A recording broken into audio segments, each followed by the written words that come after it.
So I sat down to write today, and I was trying to get into my work in progress, and my mind wasn't there. I just felt heavy.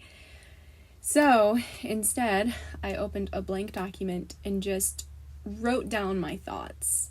Now, these aren't just raw. I've gone through and read it a few times and changed some things. So I don't want this to come across like this just came out. But I do want to share it. Words are our most inexhaustible resource. Yet, in our defining moments, words always seem to fall woefully short. The sheer enormity of emotions in those moments would suggest that there would be an endless litany. Words would tumble loose on their own volition. Why is the reality so different? Why is it like they've been bottlenecked and silenced? Words that brought comfort in other circumstances cease to do so now. It's like being sucked into quicksand. Every move is really 3 steps back. Death and humanity, you'd think by now, would have its own playbook.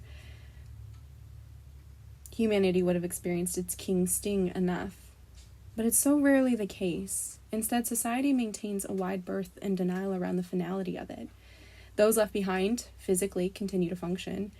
The sun continues to rise and set. The earth continues to spin on its axis. Yet a small integral part is no longer there. Tethered to the soul, snapped, shredded, and left in ruin. How is this comprehensible? This new reality where the person that once sat across from you is no longer there. Their clothes still hanging in the closet. That half-finished novel still opened, face down, waiting to be picked back up. How reconcilable is it that they will never walk through the door again? The permanence of the situation, the finality of it. Death is only a fleeting thought until it shows up unexpectedly at the doorstep. In life, there's this sense of invincibility, that death won't rule out humility in the most surprising ways. Death has been taught to be feared and not revered. Maybe it's not pondered enough about what comes next. No one is immune to the inevitability or the sadness it brings. But just like in life, maybe death is just the beginning of a new adventure. And that thought brings hope.